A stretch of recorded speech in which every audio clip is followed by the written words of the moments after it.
Hi there guys, and welcome back to another Couchbound review. Today I wanted to take a look at Monster Sanctuary. I've seen Monster Sanctuary advertised from time to time, and it has always intrigued me. As a game full of monsters to collect, it spoke to that part of me that absolutely loves Pokemon. However, I never had the time nor money to invest in a potentially lengthy RPG, but that has all changed recently for me. I have more time on my hands now, and I saw Monster Sanctuary on sale on the Switch's eShop. I thought to myself I would roll the dice on it and give it a crack. Before we dive in, guys, I just wanted to quickly mention that I'll be keeping the footage limited to the first couple of areas in the game to avoid any major spoilers. I enjoyed this game so much I've re-recorded all the audio just so I can try and do this game some justice. Let's get into it. On the surface, Monster Sanctuary might seem just like another Pokemon clone. However, beneath this familiar exterior lies a rich and engaging experience that blends RPG mechanics, monster collection, and strategic turn-based combat in an unexpectedly deep way. The game takes place in a world known as Sanctuary, a land scarred by a cataclysmic war that took place long ago. As a monster tamer, you set out on an adventure to explore, battle, and collect creatures, while uncovering the secrets of this war-torn world. Right from the start, you're asked to choose from one of 4 ancestral monsters, each tied to a different bloodline, each with their own set of abilities and stats. Personally, I picked the wolf because, let's be real, who doesn't love wolves? With over 100 different monsters to discover, battle, and collect, Monster Sanctuary offers plenty of variety, charm, and personality with its creatures. While the game's core concept is familiar, its battle mechanics is what sets it apart. Each battle is judged based on how well you perform, factoring in things like the amount of energy used, damage received, and the number of turns you battled.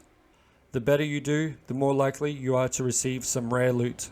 Sometimes, rare loot comes in the form of monsters' eggs, which you can hatch and add to your team. The cool part is that when these monsters hatch, they're only a few levels behind your main party.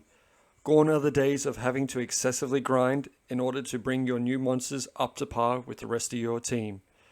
This system encourages experimentation and keeps battles fresh as you try new monsters without having to be hindered by grinding them up to speed.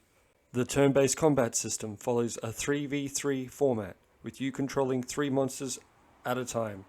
On your turn, you can deal damage, use items, or heal your monsters. It's a simple setup, but it's all about strategy. The need to manage your team's health, energy, and abilities during the combat ensures that battles don't feel like a mindless grind. Progression in Monster Hunter is gated behind key story battles, but the game doesn't punish you if you're not ready. You can always explore more, level up your monsters, and come back later to improve your odds. The game has a neat little mechanic where exploring further into the world increases the difficulty of the monsters you face, pushing you to either adapt your strategy or grind. As you traverse the map, you'll rely on your monster's abilities to help you access new parts, unlock chests, and find hidden areas. Some can glide, while others can light up dark spaces. Again, reinforcing the importance of collecting and using a diverse team. Some people would describe this aspect of the exploration as being like a Metroidvania. The monsters in Monster Sanctuary are more than just cute faces to collect. They come in different elemental types and subtypes, and some even evolve into stronger forms or gain entirely new abilities. This allows for a high level of customization, especially when you consider the RPG elements at play. You can level up your monsters, equip them with items, and even upgrade their gear for better performance in battle. One of the game's standout features is the presence of champion monsters scattered across the world. These special creatures act as the game's bosses, offering tough strategic challenges that will require you to carefully consider the synergies between your party members. Areas of the map act as separate zones, marked by their own unique aesthetic visuals and sounds. During my roughly 70-hour playthrough, I did not observe any drops in frame rate or other performance issues with the game in docked or handheld mode, compared to games like Terraria, but with its own distinct charm. In terms of value for money, Monster Sanctuary offers a lot for its price, especially during a sale.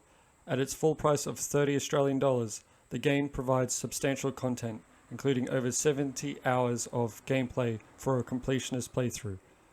I personally paid less than $6 during the sale, which makes it an absolute steal given the amount of time I spent exploring the world, battling bosses, unlocking outfits, and leveling up my monsters.